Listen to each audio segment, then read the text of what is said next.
Hi, I'm Ellen Gormley and welcome back to my channel today. I'm doing another swatching video. This one is with Berroco Coco. So let's give this gorgeous yarn a try, shall we? So I'm pulling the label off this big mega size ball. Look how beautiful that is. This is Berroco Coco and it is 100% superwash merino wool. It suggests a crochet gauge of a size P hook. It is a super bulky. I'm going to be using a size N hook though because it's what I had handy. Huh. So made in Italy, 100 grams, 77 yards, 70 meters. And you might be thinking, what could I do with one skein with only 77 yards? Well, let's see what we can do. Remember my new book, One Skein Crochet, which features two different Berroco yarns, not this one, but two others, tries to solve that question of what do you do with just one skein. So let's see. Care instructions for best results. Place garment in mesh wash bag, machine wash separately in cold water, lay flat to dry. So it is 100% superwash merino wool, so that's a good thing. It's not going to shrink up and felt up on you, but it's still a good idea to follow the care instructions. Let's look at this gorgeous yarn. Okay, so here's the end and one side of the ball. Let's see if I can find the lucky piece that's in the middle so I can work from the middle up.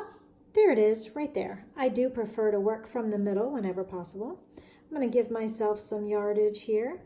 Probably if I was making a one skein crochet project, and this yarn is so soft, like feather soft. It is so soft. It's like kitten soft. And I really would want to have this near my face or next to my skin. It would be a fantastic blanket, but at 77 yards, it's going to take a lot of balls for that. So you certainly can do that.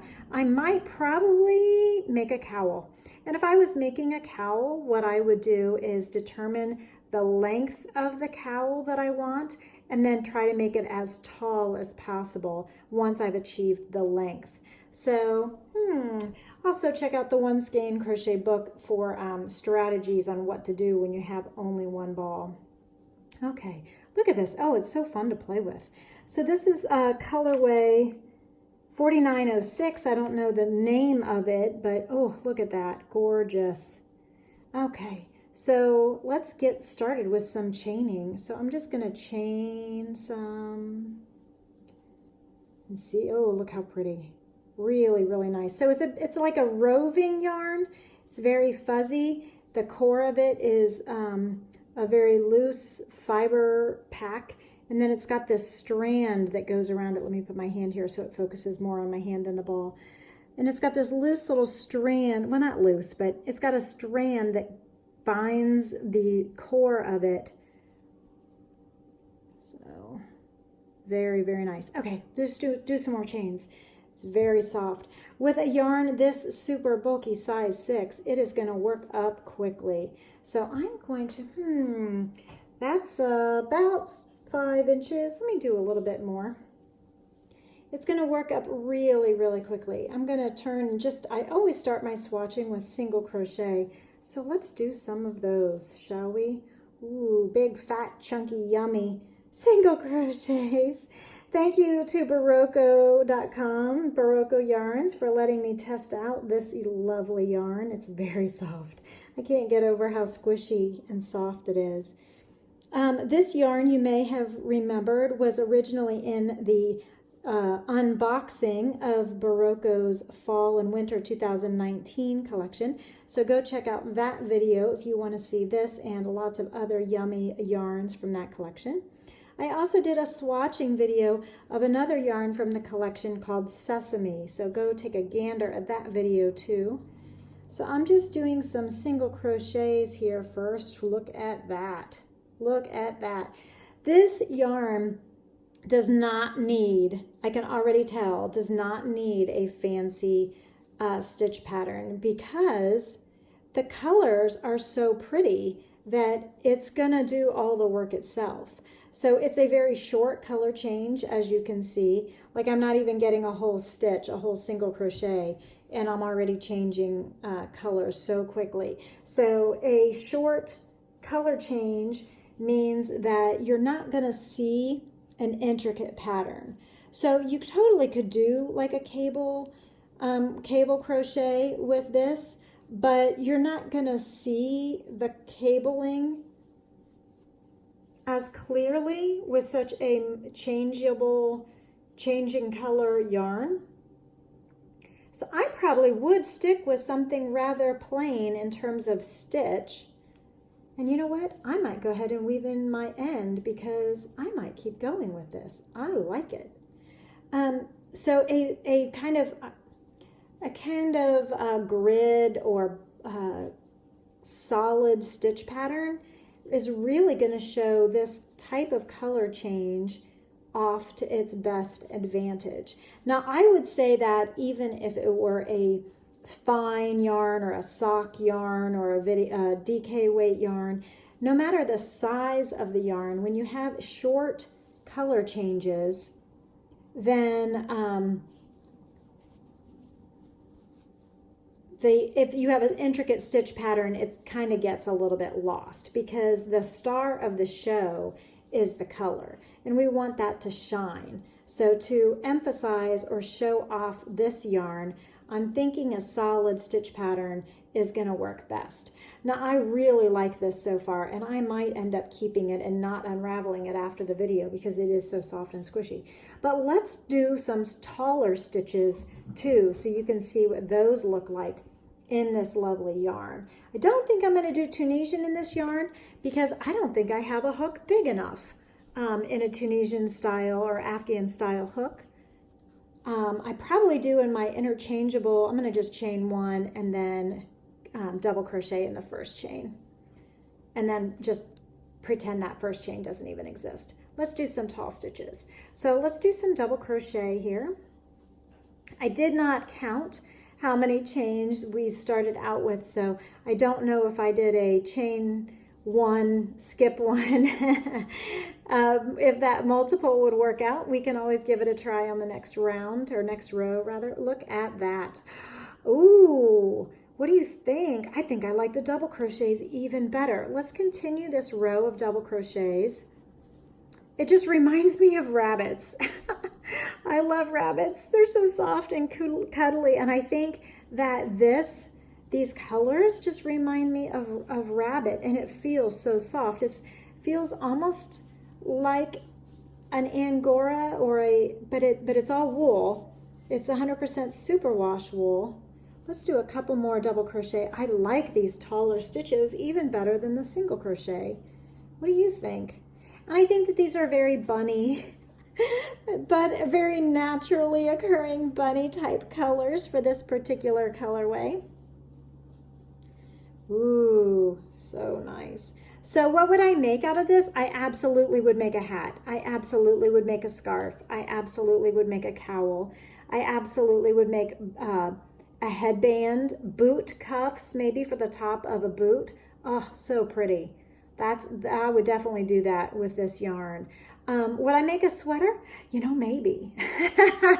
Maybe. I can see a big boxy, like square sweater with like a drop shoulder. You could just, if you knew how to make a square, you could make this into a sweater. You could just make a big square for the front and a big long rectangle for the sleeves and seam it up, and then maybe just make a boat neck. Oh, it would be so pretty and so comfy and totally would be in style this winter. I can totally see that. Let's make an even taller row of stitches though. Let's do that. So the double crochet, really like it. I think I like the double crochet even better than the single in this yarn. So let's try a treble, shall we? I'm going to chain two and turn, and I'm going to do a treble in the first stitch and just pretend that those two chains do not even exist. That way there's no big gap. Ooh, look at that. So that gray, it made me just think of it looks like a building. So pretty. Oh. Or a twisted tree trunk. Have you ever seen a tree where clearly it had been in a storm while it was growing and the whole trunk of it is twisted? That's what this reminds me of. So pretty. It's almost like driftwood. Ooh, you know what we can do on the next row? We can do some Tunisian crochet, because look at this. Look at this. Look how beautiful these treble crochets are. If I were to turn my work this way, I could do a little Tunisian action. Pull up a loop. Pull up a loop. Am I totally confusing you now? And then I'm going to insert into the next stitch and pull through two and pull through two and pull through two. They're linked stitches. Look, their linked stitches are like bunnies that are hugging. And then if you turn it this way, it's actually Tunisian crochet. Hey, is your mind blown? I love that about Tunisian crochet. Let's do it again. I'm going to make some stitches in the side there. Oh, so nice. This is total luxury right here. This yarn is so luxurious, comfy, cozy, hygge type yarn. I don't even know if that's pronouncing it right. Hygge. It's kind of a Scandinavian, I think. I apologize if I'm getting it wrong. A word for the big chunky projects that we're seeing a lot these days. So let's take a look. Oh, look at that. Ooh, look at that. It looks like a little fence, but it's so soft. So we had some treble crochets here, very pretty, that looked like twisted trees in the wind, in my opinion. And then there's gaps between because they're just traditional trebles. And then I got inspired to do some little small linked trebles here, but it's also Tunisian crochet in Tunisian simple stitch. Ooh, so what do you think? What should I do? Should I make this symmetrical? What do you think? I don't have the right multiple, I guess, but if I did 1, 2, 3 trebles, then 1, 2, 3, 4 linked trebles, then I wish I had only 3 left, or oh, maybe I could do 1, 2 more linked ones, and then 3 regular trebles, and then I'd have this, ooh, let's try that, this interesting column in the middle.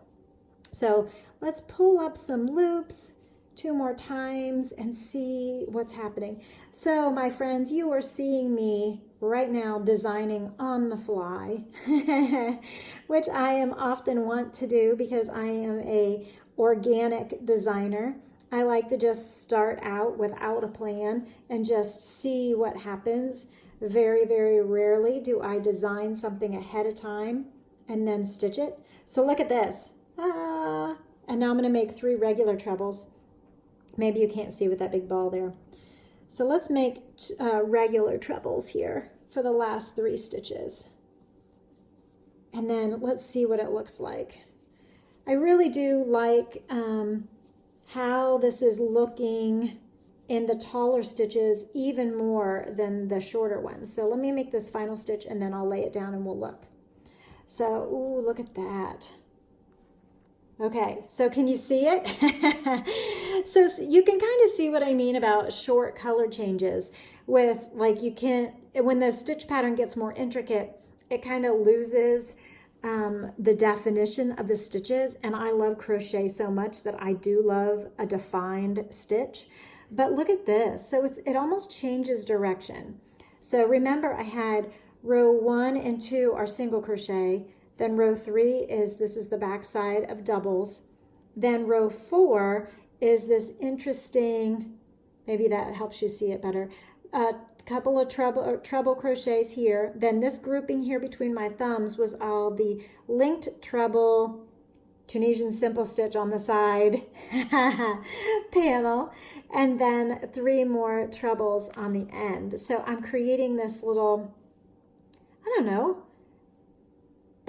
belt buckle, basket weave. It almost looks like it's changing direction there for this middle section. So that's kind of interesting. I could keep going with this pattern and kind of, you'd have like a vertical like paneling thing going on where it almost looks like this is an edging and this is an edging and this is just the middle. What do you think of that? How fun. So this is, here, let me show you the back side too. It's really not that different, but the back side of the Tunisian or linked trebles portion, you don't get the lines across like Tunisian simple stitch, so it looks more like purl bumps on the back, very pebbly, which, see these little Tunisian simple stitch type lines, which were the yarn overs from the linked treble crochets. So those little lines are so pretty. And you don't get those on the back side, but that's okay. That's not the fault of the yarn. That's me just designing on the fly. So when I turn and go back, I'll have to decide if I want more of these little lines on the back side or if I want to do something different because of the nature of turning. Now, Tunisian crochet, you don't usually turn, but I will in this kind of Franken mashed up method of doing both traditional and linked stitches or Tunisian style stitches at the same time. So I don't know what I want to do now. I guess I want to show you some shells because I do like to show you shells when I am swatching. So let's do 2 chains and turn. And I'm going to just double crochet. I better treble. This yarn, this really big yarn, seems to really like really big stitches. So let me do a couple trebles here. I guess that's the lesson for today. Really big yarn likes really big hooks and makes really big stitches. So the bigger the stitch to start with, maybe the more visual bang for your buck. I definitely like the taller stitches even more than I really liked the single crochet. So let's see, I have here 1, 2, 3, 4, 5, 6 of these, but I want to make 2 shells. And if I were designing, I probably would put them here and then leave 2 in between. What do you think? Let's give it a try. So if I'm going to skip one, I'm going to put at least 2 in here. Let's make a big old shell, shall we? Ooh, look at the dark part of this yarn coming back into the picture now, coming back into play. So pretty. I like to do odd numbers when I'm doing a shell, and it does not feel like 3 is enough. So I'm going to do 2 more and see what happens and see if I like it then. Let's see what it looks like in a shell. Ooh, and the dark black or dark gray is already disappearing. That's how fast the color change is happening. And look how big and beautiful that shell is. But you know what? I'm going to make 2 more. I'm going to make 2 more in that same stitch because, you know, what did I say already? Big yarn calls for big stitches. And this calls for a really big shell, I think. Oh, I like it. Ooh, look how pretty. Ooh, that would look really good. Looks really nice. I like it. I guess it would have to be an offset pattern then, huh? So let me skip a couple. I guess it would go all the way to here. I probably could do, so I have 7, so technically I should skip 7 stitches. That's how I would think about it if I were designing. I'm going to chain 1 for the heck of it and do some trebles on the other end. So what do you think about this? Here I'm like revealing my designing secrets to you, how I design, where I just kind of wing it organically, see what happens. And then what I likely would do is take a bunch of pictures of it, maybe handwrite some notes, and then unravel it and then do it right. Whichever right is the way that I determined it needed to be. So I would probably keep all the stitches really tall, or I might only have 1 single crochet row at the bottom. So this is what it looks like. Look at that. I could make it asymmetrical. Oh, how I love asymmetry. So let me see what would happen here. I'm going to chain 2 and pretend that chain doesn't even exist and instead put trebles in here. And then I want to make another shell where it is offset or asymmetrical to the one I just made. So let me show you what I'm talking about. Anyway, this is Swatching with Ellen, by the way, and we're working with Berroco Coco, and I'm just so in love with it. Let's see. I kind of want to put a big fat shell right there, but I didn't leave a gap, but there's no gap over here, so maybe that's okay. Maybe I can put a really big shell here. What do you think? So it'd be 1 here and 1 there, and then 1 there and 1 there, and we'd go all the way up. That is a design plan, my friends. That's a lot of fun. So I'm going to make a big old 7-piece shell, a 7 treble shell right here to match the one I did on the previous row. And then I'm going to lay it down and we're going to look at it together. I hope you're having fun with this spontaneous adventure in designing, and hope you're having fun seeing all the different things that this Berroco Coco can do. 4, 5, and I think I made 7 last time. So pretty. And then I'll lay it down and I'll see what happens next.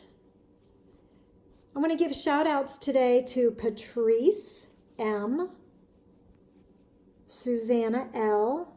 Oh, I didn't yarn over twice. And Candy J. All right. Thank you all for subscribing to the channel. I appreciate it. Going on these yarn adventures with me, keeping me company as I play with yarn, unbox yarn, give away yarn, design yarn, swatch yarn. Oh, love it all. Okay, let's see what happened.